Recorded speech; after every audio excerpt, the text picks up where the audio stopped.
মেঘের মন খারাপের পাশাপাশি কারোর মন খারাপের দিন নাকি আজ? ভার্সিটির ক্লাস শেষ করে বাসের জন্য অপেক্ষা করছিল প্রেরণা। বাস স্ট্যান্ডে হরেক শিক্ষার্থীরা অপেক্ষায় আছে তাদের গন্তব্যের নির্দিষ্ট বাসের জন্য। তার উপর শ্রাবণ ধারায় আকাশের বুক চিরে বের হওয়া মেঘেদের ক্রন্দন। মানুষ ভিজে যাওয়ার অনিচ্ছায় জায়গা নিচ্ছে বাস স্ট্যান্ডের ছাউনিতে। কিছু কলেজ শিক্ষার্থীরা শখের বশে ভিজছে রাস্তায় নেমে। উদাস নয়নে তাদের দেখছিল প্রেরণা। হঠাৎ পাশ থেকে ভেসে আসা কণ্ঠে চকিতে ফিরে তাকায়, ডান হাতের পাশে দেখে বৃষ্টির ফোঁটায় অর্ধেক অংশ ভিজা আকাশি রঙের শার্ট পরা একজন পুরুষ। আকাশের পানে তাকিয়ে দাঁড়িয়ে আছে প্রেরণার পাশে উনি। অবাক চোখে তার দিকে চেয়ে আছে প্রেরণা। মন খারাপ? কি করে জানলো তার মন খারাপ? আশেপাশে তাকিয়ে দেখলো তাকে ছাড়া বলার মতন কেউ নেই। মনের দ্বিধাভুক্ত হয়ে জিজ্ঞেস করলো অচেনা পুরুষটিকে, আমাকে বলছেন? আকাশ থেকে চোখ ফিরিয়ে প্রেরণার মুখ পানে তাকালো অচেনা পুরুষটি। মেয়েটির ছোট্ট মুখে ছড়িয়ে আছে অসংখ্য বৃষ্টিকণা। ছোটখাটো শান্ত মুখশ্রী। তাকিয়ে থাকাটা সার্থক মনে হবে। তার থেকে চোখ ফিরিয়ে দূরবর্তী কোনো জায়গায় দৃষ্টি মেলে বলল, আশেপাশে তো আপনি ছাড়া তেমন বলার মতন কাউকে দেখছি না। কথাটি শুনে মেয়েটি অবাক হলো কি বোঝা গেল না, কিন্তু তার মুখটি দেখলে বোঝা যাবে তার ভাবান্তর মুখমণ্ডল অনেক কিছুর হিসাব করতে ব্যস্ত। মনে মনে হয়তো এটাই ভাবছে যে তার উদাসীনতার কথা লোকটি কি করে জানলো। সত্যিই তার মন খারাপ। তবে মন খারাপের বিষয়টি যুক্তিযুক্ত না। মেয়েদের জীবনে প্রাপ্তবয়সে আছে সে। পরিবার থেকে বিয়ের জন্য বললেও সেটা বিষয় না। বিয়ে করবে না এমনও না। তার চিন্তা জীবনের আগত মানুষটার জন্য। সেই মানুষটা তাকে তার মতন বুঝবে কিনা সেই বিষয়ে সে চিন্তিত। হঠাৎ তার পরিবার তার বিয়ে সম্পর্কে জানিয়েছে। কোনো সম্ভ্রান্ত পরিবার থেকে তার বিয়ের প্রস্তাব এসেছে। পরিবার ভালো। আশ্চর্যের বিষয়, আজই তাকে দেখতে আসার কথা। তাই তো যত দ্রুত সম্ভব বাসায় ফেরার আপ্রাণ চেষ্টা। কিন্তু তাকে হয়তো দেরিতে পাঠানোর আপ্রাণ চেষ্টা করছে আকাশ। হঠাৎই ভাবনার মাঝে আবারও ডেকে উঠল অচেনা পুরুষটি। কোথায় হারিয়ে গেলেন মিস প্রেরণা? অচেনা লোকটির মুখে নিজের নাম শুনে হতবম্ব হলো প্রেরণা। লোকটি তার নাম জানলো কি করে? সে তো লোকটিকে চেনেও না। মনে আনাগোনা করছে লোকটির জিজ্ঞেস করতে চাওয়া। অতঃপর জিজ্ঞেস করে ফেলল, আপনি আমার নাম জানলেন কিভাবে? আপনার নাম জানাটা কি অপরাধ? আশারূপ উত্তর না পেয়ে প্রাপ্ত উত্তরে সে যেন বেএক্কেল বনে গেল। এ কেমন কথা? না, সে কথা নয়। একজন অচেনা মানুষের কাছে হয়তো কেউই নিজের নাম প্রত্যাশা করে না। হ্যাঁ, সেটা অবশ্য ঠিক।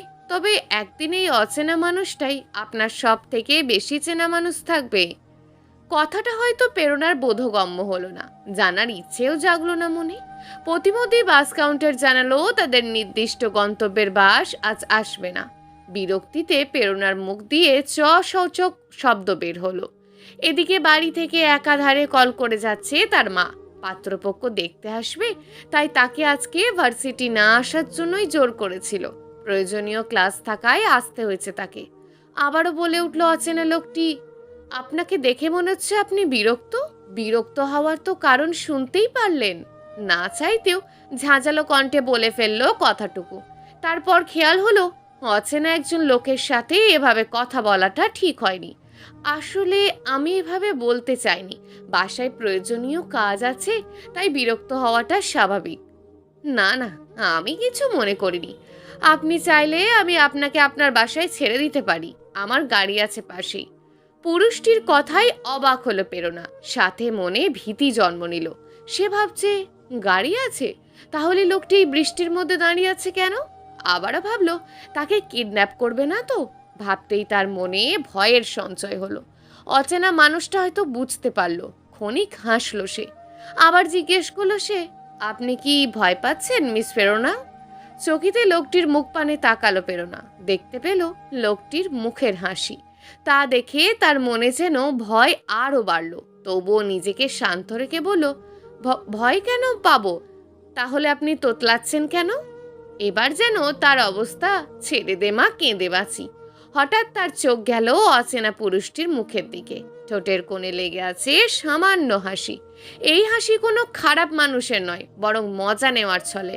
প্রেরণা খেয়াল করলো লোকটি সুন্দর, লম্বাটে শরীরের সাথে মুখের আদলও লম্বাটে, গায়ের রং শ্যামলা চাপা, তবে দেখতে খারাপও না। মার্জিত পোশাক, একজন প্রাপ্তবয়সে সুগঠিত পুরুষ।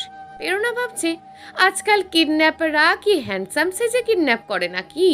তার ভাবনার মাঝেই লোকটি বলে উঠল, আমাকে দেখে কি চোর ডাকাতের মতন লাগে? লোকটির কথায় ভ্যাবাচাকা খেয়ে গেল প্রেরণা। লোকটা তার মনের কথা বুঝলো কিভাবে? শুরু থেকেই দেখছে লোকটা তার ভাবনার রূপ কথা বলছে। লোকটা কি মানুষের মাথা পড়তে পারে নাকি?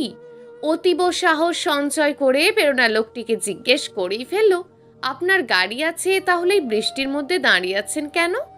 অতঃপর মুখ খুলল লোকটি, পথেই একজন পুরনো প্রিয় মানুষকে দেখতে পেলাম, তাই দাঁড়িয়ে পড়লাম।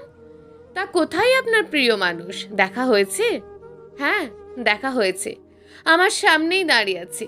লোকটির কথায় প্রেরণা আগে পিছে তাকালো। সে বাদে তো আর কেউ নেই লোকটির সামনে। সে বলল, আপনার সামনে তো আমি ছাড়া আর কেউ নেই। লোকটি হাসলো ক্ষণিক, তারপর আবার জিজ্ঞেস করলো, আমি কি আপনাকে পৌঁছে দেব? না, তার প্রয়োজন নেই, আমি চলে যেতে পারবো। কথাটি বলে 1 সেকেন্ডও দাঁড়ালো না প্রেরণা। ব্যাগ থেকে তার লাল ছাতাটি মেলে সামনে হাঁটতে থাকলো। রাস্তার মোড় থেকে রিকশায় করে বাসায় পৌঁছাবের লক্ষ্যে হাঁটা ধরল। পিছনে ফেলে গেল এক জোড়া চোখ, চেয়ে আছে তার গন্তব্যের পানে। মাথার উপর লাল ছাতা মেলে চলে যাচ্ছে তার প্রিয় মানুষটি। হঠাৎ বিড়বিড় করে বলে উঠল, তোমার এই গন্তব্য হোক আমার ঠিকানায়, তোমার মাথার ওপরের লাল ছাতাটি হব আমি। সবটুকু দিয়ে ওই লাল ছাতার মতোই আগলে রাখবো আমার প্রিয় সেনিকে। আমার বৌমনির সাথে দেখা হয়েছে তোমার হৃদ ভাই? সেই কখন থেকে বসে আছি। মামিমা কলের ওপর কল দিচ্ছে, আমাদের তো তাড়াতাড়ি পৌঁছাতে হবে। তারপর আবার বৌমনিদের বাসায় যেতে হবে না? ফুপাতো ভাই রোহিতের ডাকে পিছন ফিরে তাকালো হৃদ। আকাশ পানে তাকিয়ে দেখলো বৃষ্টি কমে গেছে এতক্ষণে। এগিয়ে গেল রোহিতের কাছে, বলল, তোর বৌমনি তো চললো না আমার সাথে। এবার যেন রোহিতের মধ্যে একটু ভাব বাড়ল। বুক ফুলিয়ে বলল, রিদওয়ান তরফদারের বউকে কি তুমি যাতা মনে করো নাকি? বলেছিলাম না তোমাকে পাত্তাও দেবে না। ভাইয়ের আবভাব দেখে হাসল হৃদ। ভাইকে একটু টিপ্পিনি কেটে বলল, হ্যাঁ তাই তো দেখলাম, তোর বৌমনি কতটা ভীতু, তাই তো ভাবে পালিয়ে গেল। বড় ভাইয়ের খোঁচা বুঝতে পেরে রোহিতের মুখটা ভোঁতা হয়ে গেল। তা দেখে হৃদ এক ভুরু উঁচু করে বক্র হাসিতে তাকালো রোহিতের দিকে। রোহিত ক্যাবলা হাসি দিয়ে বলল, সে যাই হোক, তুমি তাড়াতাড়ি চলো, মামিমা তোমাকে তাড়াতাড়ি যেতে বলেছে। আমাদের আবার রওনা দিতে হবে না বৌমনিদের বাড়িতে? চলো চলো। ছোট ভাইয়ের কথায় ঘড়িতে তাকালো হৃদ। ঘড়িতে 12টা বাজতে চলেছে। ঘড়ি থেকে চোখ উঠিয়ে আবারও তাকালো লাল ছাতাওয়ালির গমনের পথে। তাকে আর দেখা যাচ্ছে না। সেদিকে তাকেই মুচকি হাসলো হৃদ। রিক্সা ভাড়া মিটিয়ে প্রেরণা বাসার গেটের সামনে আসতেই দেখতে পায় তার ছোট্ট ভাতিজি সায়রা তাকে দেখেই দৌড় দিয়েছে। পিছনে সায়রার মা সোহিনী খাবারের প্লেট নিয়ে পিছু পিছু আসছে। সোহিনীর সতর্ক করার জন্য হাঁক ছাড়ল, সায়রা পড়ে যাবে, এভাবে দৌড়ায় না। ছোট্ট সায়রা এক দৌড়ে এসে তার ফুপিজানের কোলে উঠে পড়েছে। প্রেরণা ভাতিজিকে কোলে করেই সামনের দিকে এগিয়ে যায়। সোহিনীর সামনে গেলে সে বলে, দেখেছো মেয়ের কাণ্ড, 1 ঘন্টা যাবৎ খাবার নিয়ে দৌড়াচ্ছে, না খাচ্ছে ঠিক করে, মুখের মধ্যে খাবার চিবোচ্ছে। বলি, এই মেয়ে, আমার তো আরও কাজ আছে, সেগুলো শেষ করতে হবে না? আমি খাবো না। খাবে না মানে? না খেলে অসুস্থ হয়ে পড়বে তো। না, আমি তোমার হাতে খাবো না, ফুপির কাছে খাবো। ছোট্ট ভাতিজির কথা শুনে হাসলো প্রেরণা। কথা বলতে বলতে বাসার ভিতরে বসার ঘরে এসে পড়লো। ভাবিকে বলল, আমাকে দাও ভাবি, আমি খাইয়ে দিচ্ছি, তুমি তোমার কাজে যাও। এই না না, তুমি ওর কথা শুনো না, ওর এগুলো সব না খাওয়ার বায়না। কিছু হবে না, আমি খাইয়ে দিতে পারবো। না গো ননদিনী, তুমি চেনো না তোমার ভাতিজিকে, কতটা দুষ্টু হয়েছে সে। তোমাকে খাইয়ে দিতে হবে না, তুমি রেস্ট নাও। আবার ওই বাড়ি থেকেই ওরা এসে পড়বে তো, তোমাকে ওকে খাওয়াতে হবে না। কোনো কথাই বলল না আর প্রেরণা। ভাই বউ হিসাবে সোহিনী আর সে অনেক ঘনিষ্ঠ বান্ধবীর মতোই। সোহিনী কোল থেকে সায়রাকে নিয়ে চলে গেল খাবার খাওয়াতে। মেয়েটা পাজি দুষ্টু, খাবার খেতে গেলে তার হাজারো বায়না দেওয়া লাগবেই। প্রেরণা তার রুমে চলে গেল। রুমে গিয়ে দেখে তার মা ফাইজা বেগম কিছু করছে। তুমি কি করছো মা? মেয়ের ডাক শুনে পিছন ফিরে তাকালেন ফাইজা বেগম। খানিক চেয়ে থাকলেন মেয়ের দিকে। তার ছোট্ট মেয়েটা কত বড় হয়ে গেছে। মনে হলো এই তো সেদিন তার কোলে কান্নারত একটি ছোট্ট পুতুল হয়ে শুয়েছিল। ভাবতে ভাবতেই তার চোখে জল এসে পড়েছে। ড্রেসিং টেবিলের সামনে হাত ঘড়ি খুলছিল প্রেরণা। হঠাৎ মায়ের দিকে চোখ পড়ায় দেখলো তার মা চোখ মুছছেন। তুমি কান্না করছো কেন?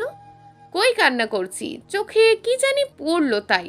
প্রেরণা তার মায়ের কাছে গিয়ে তাকে জড়িয়ে ধরে বলল, তুমি আমাকে বলতে আসছো যে চোখে কিছু পড়েছে? মেয়ের কথায় যেন বাঁধ ভাঙা চোখের জল ছেড়ে দিলেন ফাইজা বেগম। মেয়েকে জড়িয়ে ধরে নিম্ন শব্দেই কেঁদে উঠল। কষ্ট প্রেরণানো হচ্ছে, তবুও নিজের কান্না সংযত করে মাকে সান্ত্বনা দিল। উফ মা, বিয়ে এখনো হয়নি, সবে তো আজকে দেখতে আসবে মাত্র। এখনই এত কান্নাকাটি করলে কিভাবে হবে বলো তো? আমার ছোট্ট মেয়েটার বিয়ে হয়ে যাবে তো আমি কান্না করব না? কত বড় হয়ে গেছে আমার মেয়েটা। প্রেরণা মায়ের দিকেই তাকিয়ে আছে। তারও কি কম কষ্ট হচ্ছে? পৃথিবীতে তার মাই তার জীবনের পরম বন্ধু। এই মাকে ছেড়ে যেতে কষ্ট হচ্ছে।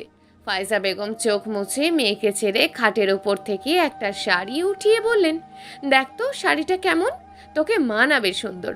তুই গোসল করে নে, ও বাড়ি থেকে তারা রওনা দিয়ে ফেলেছে, কিছুক্ষণের মধ্যেই এসে পড়বে, তাড়াতাড়ি কর। আমার আরও অনেক কাজ আছে, আমি গেলাম, তুই তাড়াতাড়ি তৈরি হয়ে নে। প্রেরণার হাতে শাড়িটা দিয়ে উনি চলে গেলেন। লালের মধ্যে সোনালি সুতার কারুকাজে তৈরি শাড়িটা দেখতেই চোখ কাড়ার মতন সুন্দর। শাড়িটা প্রেরণার পছন্দ হয়েছে। শাড়িটা খাটের ওপর রেখে সে বাথরুমে চলে গেল গোসল করতে। জানো ভাবি, হৃদ ভাই না, রোহিতের কথাটা সম্পূর্ণ করার পূর্বেই একটি শক্তপোক্ত হাত এসে তার মুখ চেপে ধরল। উদ্দেশ্য তার বলা কথাটি আটকানো। রোহিত দেখল হৃদ তার মুখ শক্ত করে ধরে রেখেছে, এমনভাবে চেয়ে আছে যেন মুখ খুললেই আজকে তোর একদিন কি আমার একদিন। গাড়িতে বসে হৃদের ছোট বোন রাফিয়া, রোহিত, রোহিতের বড় ভাই তাহান ও তার স্ত্রী তাহমিনা যাচ্ছিল প্রেরণাদের বাড়িতে। অপর গাড়িতে হৃদের বাবা মা ও রোহিতের বাবা মা যাচ্ছে। ছোটরা এক গাড়িতে আর বড়রা এক গাড়িতে। হৃদ আর রোহিতের কাণ্ড কারখানা দেখে তাহান হাসছে। বিষয়টি তাহমিনা লক্ষ্য করে বলল, এই তুমি কি বলতে যাচ্ছিলে? আর হৃদ, দেওয়ারজি, তুমি ওর মুখ চেপে ধরলে কেন? রোহিত কি বলতে চাচ্ছ? তেমন কিছু না বাবি, ও ছোট মানুষ, কি বলতে চাইছে কে জানে। কি রে রোহিত, তাই না?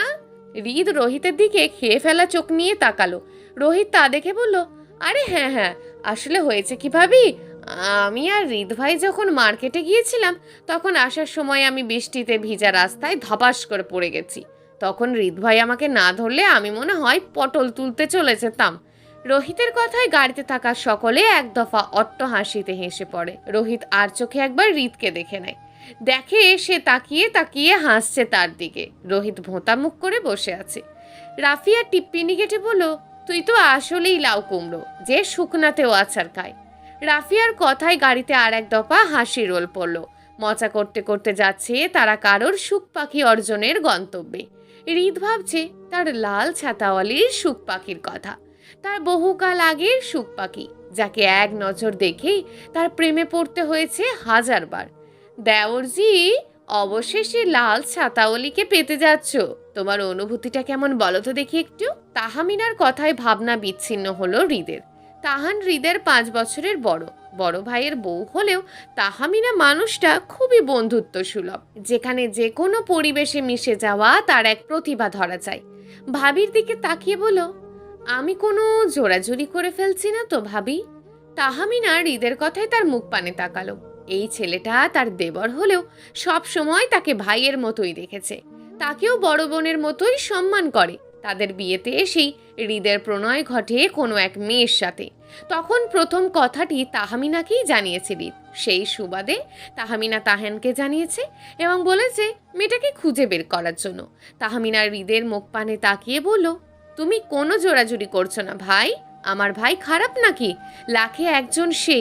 তাছাড়া মামা মামি তো সেই কবেই মেয়ের বাবার সাথে কথা বলে রেখেছে। তুমি এত ভয় পাচ্ছ কেন ভাই? তার যদি কোনো পছন্দ থেকে থাকে?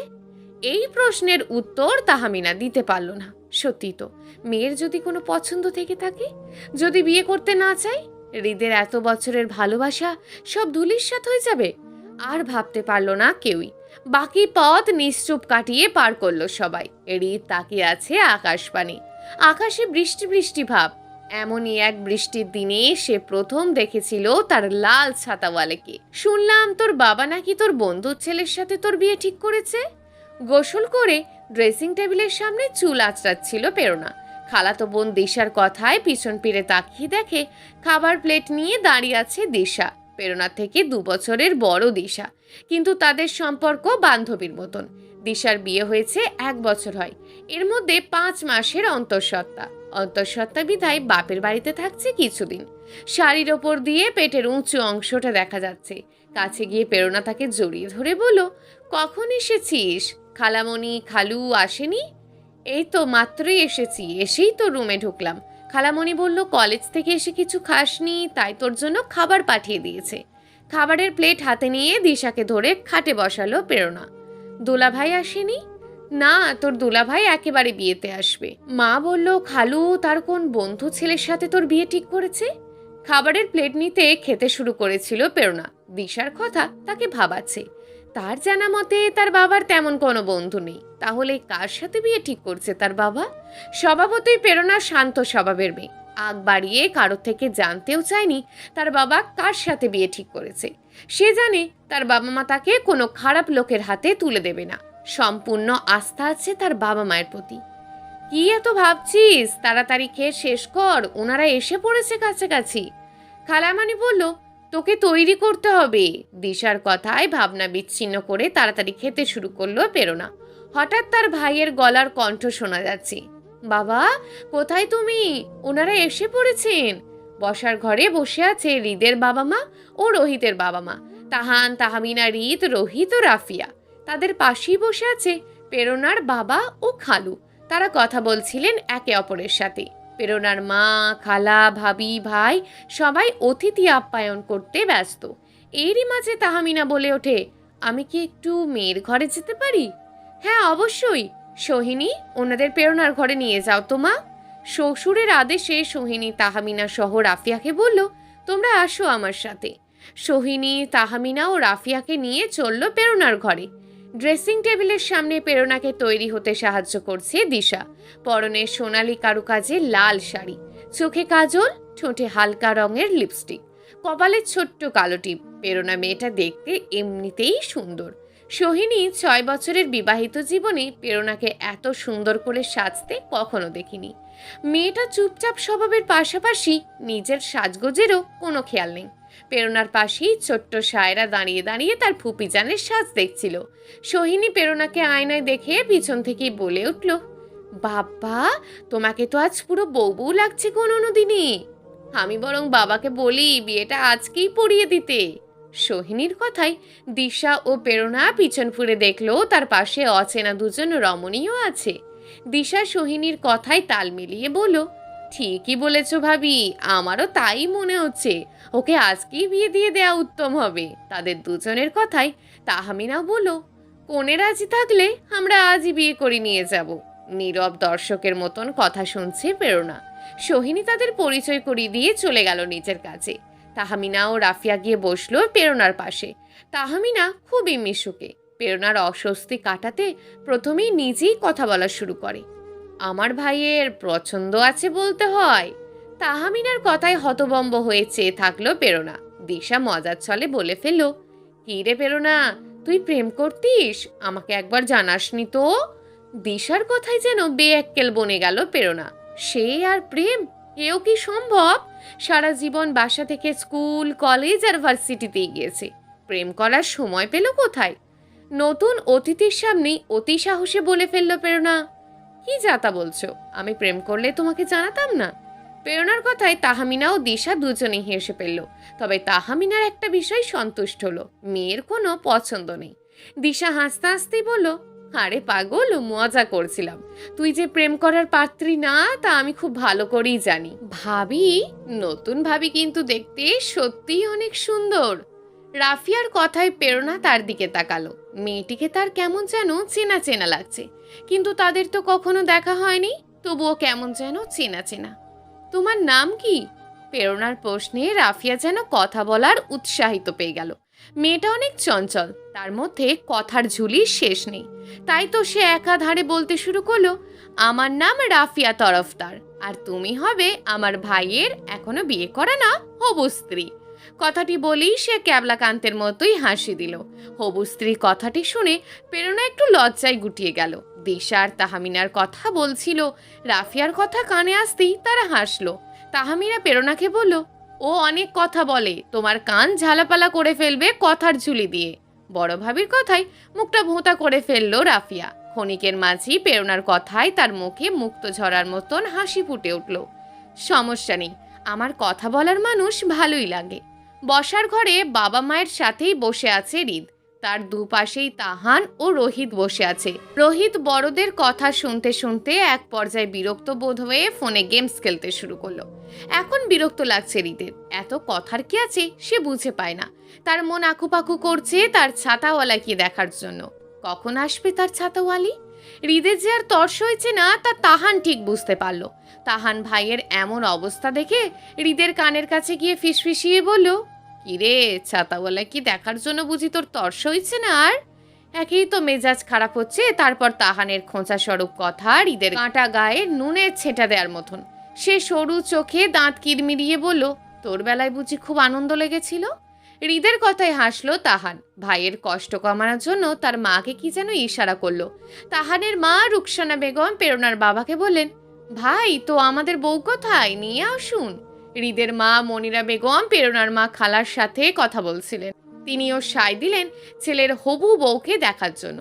প্রেরণার বাবা সুমিষ্ট হেসে সোহিনীকে বলল, সোহিনী মা, যাও তাদের হবু বউকে নিয়ে আসো। সোহিনী শ্বশুরের আদেশ পালন করতে ছুটল প্রেরণার ঘরের দিকে। হৃদের চোখ সবার অগোচরে তাকিয়ে আছে প্রেরণার ঘরের দিকে। তার তৃষ্ণিত চোখ অপেক্ষায় আছে তার ছাতাওয়ালিকে দেখার জন্য। মায়ের কথায় সেদিকে খেয়াল দিল হৃদ। ভাইজান, মেয়ে তো আমাদের আগেরই পছন্দ করা, বাগদা তাহলে আজই সম্পূর্ণ করি, কি বলেন? আপনাদের যা ইচ্ছে আপা। হৃদ পরিবারের অনেক আদরের ছেলে। জীবনে বাবা মায়ের কাছে যা চেয়েছে তা সে একেবারেই পেয়েছে। প্রেরণার কথা সরাসরি মায়ের কাছে বলতেই তার মা এক কথায় রাজি হয়ে গিয়েছে। এক বিন্দুও জানতে চায়নি মেয়ে কে, কোথায় থাকে, কি করে। ছেলের খুশিতে নিজেও খুশি মনিরা বেগম। তার পুরো আস্থা আছে ছেলের ওপর। হৃদ তার পরিবার নিয়ে ভাবে, সে ভাগ্য করে এমন পরিবারে জন্মগ্রহণ করেছে। হৃদের ভাবনার মাঝেই চুরির আওয়াজ ঝিনঝিনিয়ে শব্দ শুনতে পায়। হঠাৎ রোহিতের কথায় সম্বিত ফেরে, ওই তো বৌমনি এসে পড়েছে। রোহিতের তাকানো অনুসারে তাকাতেই স্তব্ধ হয়ে যায় হৃদ। সোনালি কারুকার্যের লাল শাড়ি, চোখে কাজল, কপালে কালো টিপ, কানে স্বর্ণের ছোট্ট দুল, হাতে লাল রেশমি চুড়ি পরিহিত যেন একটি পরী দাঁড়িয়ে আছে। এই কি তার ছাতাওয়ালি? এক দৃষ্টিতে তাকিয়ে আছে হৃদ তার ছাতাওয়ালির দিকে। মন প্রাণ ভরে দেখছে তাকে। প্রেরণাকে দেখার মাঝেই তাহান হৃদের কানের কাছে এসে টিপ্পিনি কাটে, আরে ভাই আমার, তোর বউকে কেউ নিয়ে যাবে না, এভাবে তাকিয়ে থাকিস না, নয়তো তোর শ্বশুর বাড়ির মানুষ বলবে হবু জামাই দেখি এখনই তাদের মেয়েকে চোখ দিয়ে গিলে ফেলেছে। তাহানের কথায় আর চোখে চারিদিকে তাকিয়ে চোখ ফিরিয়ে নিল হৃদ। আসলেই তো কি বেহায়াপনা করছিল সে। সরু চোখে তাহানের দিকে তাকালো সে। তাহান তার দিকে তাকিয়ে দাঁত বের করে হাসছে। হৃদ ফিসফিসিয়ে বলল, একদম হাসবি না, মেরে দাঁত ভেঙে দেব। যা বাবা, এজন্যই লোকে বলে কারোর ভালো করতে নেই। সোহিনী ও দিশা সাথে করে প্রেরণাকে নিয়ে এসেছে। তাহমিনা আর রাফিয়া এসে তাদের নির্ধারিত জায়গায় বসে পড়ে। মনিরা বেগম উঠে গিয়ে প্রেরণাকে ধরে তার পাশেই বসালো। তাদের সামনের সোফায় বসে আছে হৃদ ও রোহিত। তাহান উঠে গিয়ে তাহমিনার পাশে বসেছে। মনিরা বেগম প্রেরণার বাবার উদ্দেশ্যে বলল, ভাইজান, এটা আপনার মেয়ে নাকি আস্ত পড়ি? তার কথায় হাসলেন প্রেরণার বাবা, সাথে সকলেই। প্রেরণা মাথা নিচু করে বসে আছে। মনিরা বেগমের কথায় খানিকটা লজ্জা পেল সে। হঠাৎ তার চোখ সামনের সোফার নিচে পড়ল। সোনালি রঙের চকচক করতে থাকা একটি ঘড়ি পড়ে আছে, তার পাশেই একজোড়া গম্ভীর পা রয়েছে। প্রেরণা ভাবল হয়তো ঘড়িটি তার। ঘড়ির মালিকের দিকে তাকাতেই প্রেরণা হতবম্ব হয়ে গেল। এ কাকে দেখছে সে? এ তো তখনকার অচেনা লোকটি। হৃদ প্রেরণার দিকে তাকিয়ে বক্র হাসল। সে জানতো প্রেরণা তাকে দেখে অবাক হবে, তাই তখন থেকে তার মুখের দিকে তাকিয়েছিল। আমার ছেলেকে কেমন লেগেছে তোমার মা? হৃদের মায়ের কথায় তার দিকে তাকালো প্রেরণা। মহিলাটির সামনের দিকে অচেনা লোকটির দিকে তাকিয়ে আছে। প্রেরণা ভাবছে, তার মানে এই লোকের সাথেই তার বাবা বিয়ে ঠিক করেছে। তাই তো বলি, এই লোক আমার নাম জানলো কি করে? আবার বড় বড় কথা। আপনার নামটা জানা কি অপরাধ? ও বৌমণি, বললে না তো হৃদ ভাইকে কেমন লেগেছে তোমার? রোহিতের কথায় ভাবনা বিচ্ছিন্ন হলো প্রেরণার। মনে মনে বলল, ছাই লেগেছে, কিন্তু মাথা নিচু করে মুখে বলল, ভালো। প্রেরণার উত্তরে সবার মুখে হাসি ফুটে উঠল। হৃদ তার দিকে তাকিয়ে মুচকি হেসে তাহমিনার দিকে তাকিয়ে কি যেন ইশারা করলো। তাহমিনা বুঝতে পেরে প্রেরণার বাবাকে বলল, আঙ্কেল, ওরা কি একটু আলাদা কথা বলতে পারে? হ্যাঁ, অবশ্যই। সোহিনী, ওদের আলাদা কথা বলার ব্যবস্থা করো। সোহিনী শ্বশুরের কথা মতো প্রেরণাকে নিয়ে তার ঘরে চলে গেল। একটু পরে এসে হৃদকে ঘর দেখিয়ে যেতে বলল। হৃদ দেখানো অনুসারে সেদিকে হাঁটা ধরল। কাঙ্ক্ষিত ঘরের সামনে গিয়ে দরজায় নক দিল হৃদ। কিছু সময়ের মধ্যেই ভিতর থেকে কেউ রিনরিনে মিহি অনুমতি জানালো, আসুন। দরজার হাতল ধাক্কা দিয়ে ঘরে ঢুকতেই হৃদ দেখতে পেল প্রেরণার ঘরের জানালার পাশে দাঁড়িয়ে আছে। হৃদ চারপাশে চোখ বুলিয়ে প্রেরণার ঘরটি দেখতে থাকলো। সে ভাবছে, তার চাতাওলি খুবই পরিপাটি একটি মেয়ে। আপনি দাঁড়িয়ে আছেন কেন? বসুন। প্রেরণা হৃদকে তার খাটেই বসতে বলল। হৃদ সৌজন্যমূলক হাসি দিয়ে খাটে বসতে বসতেই প্রেরণার উদ্দেশ্যে বলে, আপনি বসবেন না? এখানেই ঠিক আছি, সমস্যা নেই। আপনার ভয় করছে না? হৃদের পাল্টা প্রশ্নে প্রেরণা বিব্রত হলো। সে ভয় কেন পাবে? সে হিসাব করতে ব্যস্ত থাকার মাঝেই হৃদ তার ভাবুক মুখমণ্ডল দেখে বাঁকা হেসে বলল, একজন কিডন্যাপার আপনার ঘরে বসে আছে, আপনার কি এখন ভয় করছে না? সকালের কথা মনে আসতেই প্রেরণা যেন অস্বস্তিতে পড়ে গেল। আশ্চর্য, লোকটা তাকে এভাবে লজ্জায় ফেলছে কেন? হৃদ উঠে এসে প্রেরণার পাশে জানালার এক কোণে এসে দাঁড়ায়। এক পলক তার দিকে তাকিয়ে প্রেরণা আবার জানালার বাইরে তাকিয়ে থাকে।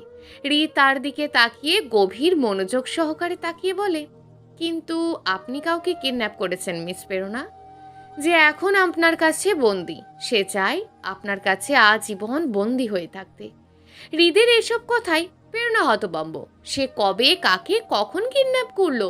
তাছাড়া কিডন্যাপ কিভাবে করে তাও কি তার এক সম্পর্কে বিন্দু আন্দাজ আছে? আর বন্দিরা শুধু শুধু কেন বন্দি হয়ে থাকতে চাইবে? প্রেরণার এক সময় হৃদকে পাগল মনে হলো। সে একটু সন্দেহী দৃষ্টিতে হৃদকে পর্যবেক্ষণ করছে। তার বাবা কোনো ক্রমে তাকে কোনো পাগলের সাথে বিয়ে দিচ্ছে না তো? প্রেরণার কার্যকলাপ দেখে হৃদ মনে মনে হাসলো। প্রেরণা থেকে চোখ ফিরিয়ে জানালার বাইরে তাকালো হৃদ। আবারও বৃষ্টি শুরু হয়েছে। মুষলধারে না হলেও ঝিরিঝিরি বৃষ্টির ফোঁটা পড়ছে। হৃদ আকাশ পানে তাকিয়ে থেকেই শুধালো, একটা গল্প শুনবেন মিস প্রেরণা? কারোর মনের মাঝে ডুবে যাওয়ার গল্প, যে গল্পের লেখক তাকে পাওয়ার যুদ্ধে লড়ছে আজও। এক পর্যায়ে প্রেরণার মনে হলো লোকটি পাগল না। হৃদ উত্তরের আশায় প্রেরণার দিকে তাকালো। প্রেরণা তার দিকে তাকিয়ে সায় দিল যে সে শুনতে ইচ্ছুক।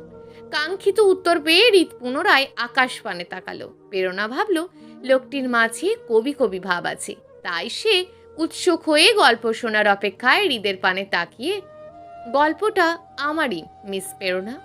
আমি সবসময় একজন ঐকান্তিক মানুষের তালিকায় পড়তাম। ছোটবেলা থেকেই পড়াশোনায় মনোযোগী ছিলাম। বাবা মায়ের একমাত্র সন্তান বিধায় যা চাইতাম তাই আমার বাবা মা এক কথা এনে দিত। কলেজের গণ্ডি পার হয়ে একসময় বাবা মাকে বলি আমি আমার বাকি পড়াশোনা বাইরের দেশে করব। মাও কখনোই নিজের থেকে আলাদা করতে চাননি, তবুও অনেক জোরাজুরি করে মাকে রাজি করাই। তারপর এক সময় চলে যাই বাহিরের দেশে পড়াশোনা করতে। অতঃপর দীর্ঘ 4 বছরে অনার্স শেষ করি। তারপর এক ইউনিভার্সিটিতে মাস্টার্স করবে সিদ্ধান্ত নিই। বাবাকেও বলি আমি মাস্টার শেষ করেই দেশে ফিরব। দেশে ফিরতে আমার আরও 1.5 বছর সময় লাগবে। বাবা আমার সিদ্ধান্তে সম্মতি জানালে মাস্টার্সের প্রস্তুতি নিতে থাকি। তার মধ্যেই খবর আসে আমার ফুফাতো ভাই তাহানের বিয়ে। ফুপু অনেক জোর করে দেশে ফেরার জন্য, ভাইয়ের বিয়েতে আসার জন্য। বড় ভাইও বলল অন্তত 5 দিনের জন্য দেশে আসতে। আমিও ভাবি পড়াশোনার তো এখন তত চাপ নেই, তাই যাওয়াই যায়। ভার্সিটিতে 10 দিনের ছুটির আবেদন জানালে ছুটিও পেয়ে যায়। পরের দিনই দেশে ফিরি। দেশে ফিরেই ভাইয়ের বিয়েতে অংশগ্রহণ করি। বিয়ে শেষ হওয়ার পরও ফুপু 2 দিন তাদের বাসাতে রেখে দেয়। সময়টা ছিল বর্ষাকাল। পুপুর বাসায় থাকাকালীন সকালবেলা বের হই রাস্তায়। হাঁটতে হাঁটতে বাড়ির কাছাকাছি রাস্তার মোড়ে চা খাওয়ার জন্য টঙের দোকানে বসি। হঠাৎ বৃষ্টির আগমনে অনেক পথচারী আশ্রয় নিয়েছিল পাশের বাস স্ট্যান্ডের ছাউনিতে, কিন্তু আমার চোখ আটকে যায় লাল ছাতা মাথায় জড়িত ছাউনির পাশের রাস্তায় খোলা আকাশের নিচে দাঁড়ানো একটি মেয়ের দিকে। সাদা ইউনিফর্ম পরা একটি কলেজ পড়ুয়া মেয়ে ছাতার বাহিরে হাত দিয়ে বৃষ্টির পানি নিয়েছে। মুখে ভেসে আছে মুক্ত ঝরা হাসি, দুই বিনুনি করা কোমর পর্যন্ত চুলগুলো সামনে আনানো। কলেজ ইউনিফর্ম পরা যেন সাদা একটি অপসরী, ছোট্ট মুখটায় যেন হাজারো মায়া জড়ানো। আমার সেদিন কি হয়েছিল আমি সত্যিই জানি না। কয়েক মুহূর্তের জন্য আমি আমার অস্তিত্বে নেই। বৃষ্টি থেমে গেলে মেয়েটি যাওয়া শুরু করে, আমিও কি ভেবে তার পিছু নিই। তারপর দেখতে পাই সে একটি বাড়িতে ঢুকে যায়। ভাবলাম এটি হয়তো তার বাড়ি। আমিও বাসায় চলে আসি। ফিরেই আমার নতুন ভাবি তাহমিনাকে সবটা জানাই। তাহমিনা বন্ধুত্ব সুলভ একজন মানুষ। দুদিনেই আমাদের সবার সাথে তার ভাব হয়ে গেছে। ধরতে গেলে সে আমার ভালো একজন বন্ধু হয়ে যায়। পরের দিন আমরা আমাদের বাড়ি চলে আসি। আমার চলে যাওয়ার আর মাত্র 4 দিন বাকি। একটা মুহূর্তের জন্য ওই মেয়েটির মুখটি আমার মন থেকে সরে না।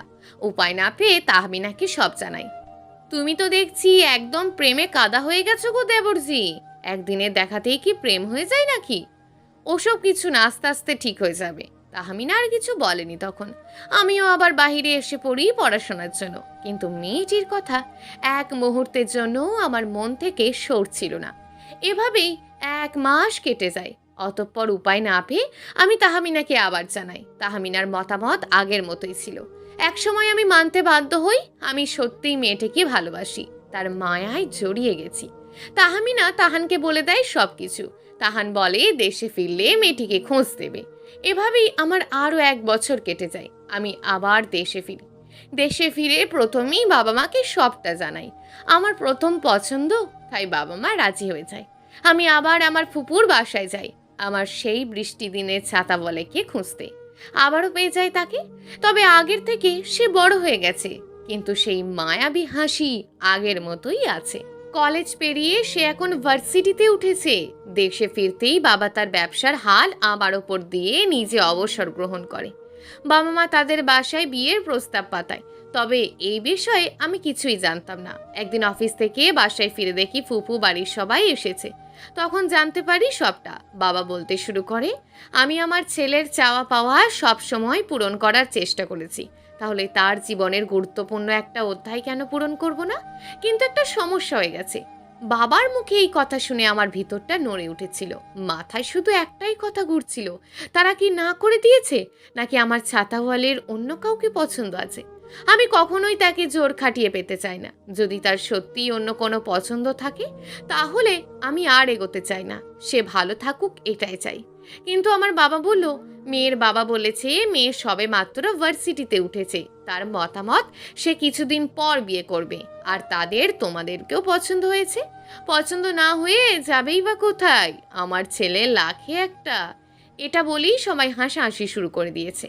আমার ভিতর থেকে যেন অনেক বড় একটা পাথর সরে গেল। এরপর এভাবেই দিন কাটতে লাগলো। অফিসের বন্ধের দিন আমি ফুপুর বাসায় চলে যেতাম। রাস্তায় লুকিয়ে লুকিয়ে আমার ছাতাওয়ালিকে দেখতাম। ভেবেছি একবারই তার সামনে যাব। রোহিতকে বলে যেতাম, তোর বৌমণিকে দেখে দেখে রাখবি। রোহিত আমার ভক্ত ছিল। আমি যা বলতাম তাই অক্ষরে অক্ষরে পালন করে। এভাবেই 6 মাস কেটে যায়। হঠাৎ একদিন তার বাবা খবর দেন তাদের বাড়ি যাওয়ার জন্য। কথাবার্তা বলে বিয়ের কথা পাকাপোক্ত করবেন ভাবেন। অতঃপর তাদের বাড়ি যাওয়ার দিন চলে আসে। সকালবেলা রোহিতকে নিয়ে বের হই। হঠাৎ রাস্তার ছাউনির নিচে আমার ছাতাওয়ালাকে দেখতে পাই। সিদ্ধান্ত নিই তার সাথে কথা বলার, কিন্তু আমার পোড়া কপাল, সে আমাকে কিডন্যাপার ভেবে কেটে পড়ে। শেষ বাক্য উচ্চারণ করে হৃদ স্বস্তির নিঃশ্বাস চালো। হতাশার ছাপ মুখে নিয়ে প্রেরণার দিকে তাকাতেই দেখতে পাই প্রেরণা এক দৃষ্টিতে তার দিকে তাকিয়ে আছে। চোখে এক রাস সমুদ্র। একটু হলেই দুরূহ ঢেউ খেয়ে উপচে পড়বে। হৃদ বুকে জ্বালা অনুভব করলো। আলতো করে প্রেরণার হাতটি ধরে নিয়ে খাটে বসালো। সে তার সামনে হাঁটু কেড়ে বসিয়ে খুব যত্ন সহকারে প্রেরণার 2টি হাত নিজের হাতে নিল। আমি আমার যুদ্ধে এখনো জিততে পারিনি। আমি শুধু আমার ছাতাওয়ালির সেই লাল ছাতাটি হতে চাই, যাকে সেই ছাতার মতোই আগলে রাখতে চাই।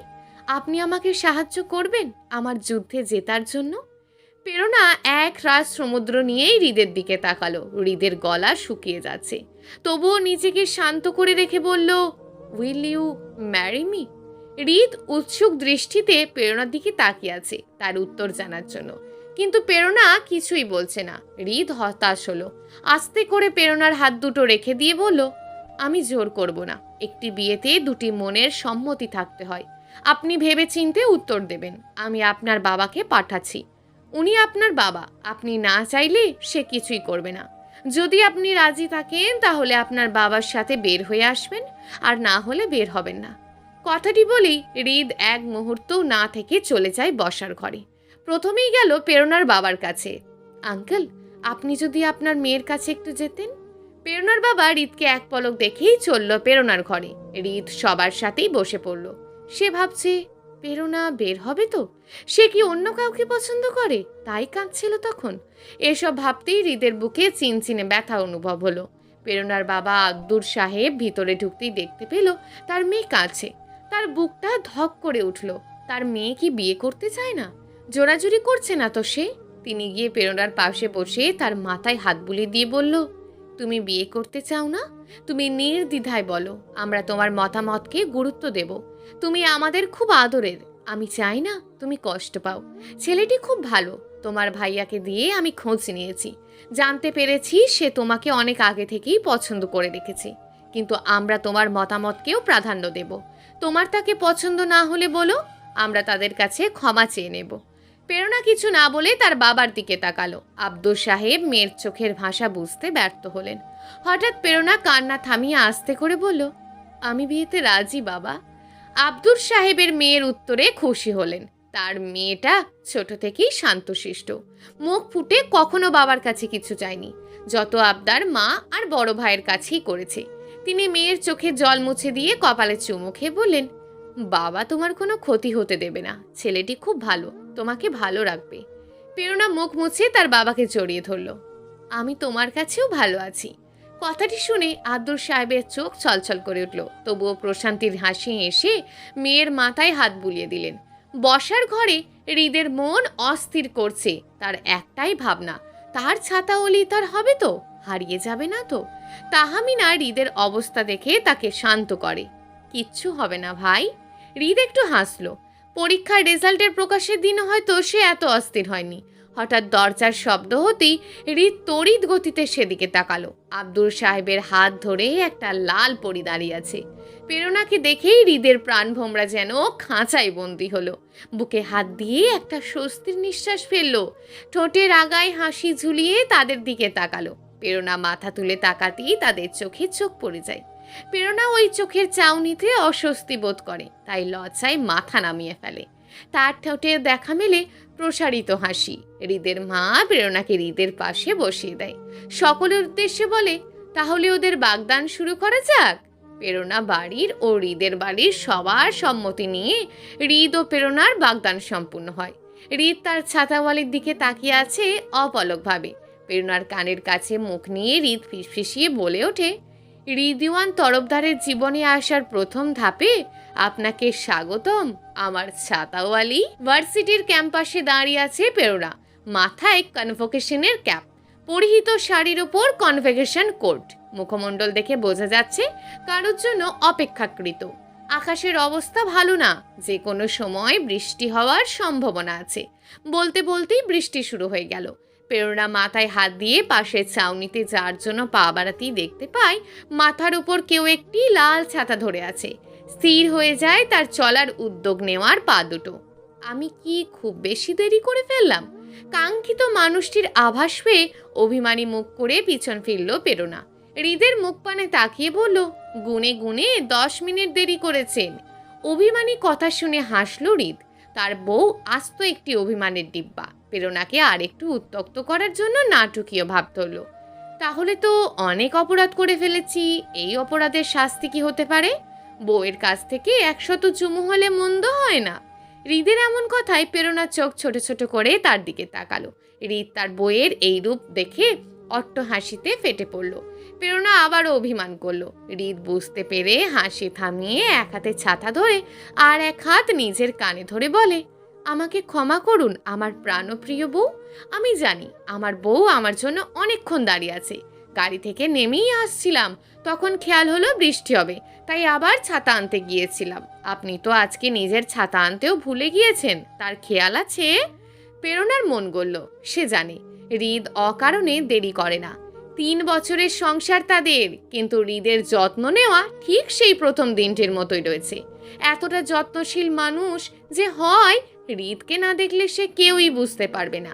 প্রেরণা ধন্য তার মতন স্বামী পেয়ে। হৃদের ভালোবাসা দেখে প্রেরণা তার বাবাকে বলতে ইচ্ছে করে, তুমি সত্যিই কোনো খারাপ মানুষের হাতে তুলে দাওনি আমাকে। প্রেরণা হৃদের কান থেকে তার হাত নামিয়ে নিল। হয়েছে, থাক, আর কান ধরতে হবে না। আমি বুঝতে পেরেছি আপনি আপনার বউ সেবা করার কাজেই গিয়েছিলেন। এবার চলুন। হৃদ মুচকি হাসে। প্রেরণার কাঁধ জড়িয়ে তাকে নিজের সাথে চেপে হাঁটতে হাঁটতে বলে, বউ সেবা করা পরম ভাগ্যবানের কাজ, যা সবাই পারে না। একই ছাতার নিচে দুজন হেঁটে চলেছে তাদের গন্তব্যে। পূর্ণতা পেয়েছে হৃদের ভালোবাসার। পূর্ণ হোক সবার ভালোবাসা, নিজের করে পাক তাদের কাছের মানুষটিকে। ভালো থাকুক সকল ভালোবাসা। প্রিয় দর্শক, যদি আজকের গল্পটি আপনাদের ভালো লেগে থাকে তাহলে ভিডিওটিতে অবশ্যই একটি লাইক করে আপনার মূল্যবান একটি কমেন্ট করুন। আর হ্যাঁ, চ্যানেলটিকে যদি সাবস্ক্রাইব করে না রাখেন তাহলে চ্যানেলটিকে অবশ্যই সাবস্ক্রাইব করে আমাদের পাশে থাকুন। দেখা হবে আগামীকালের নতুন এবং আকর্ষণীয় গল্প নিয়ে। ধন্যবাদ।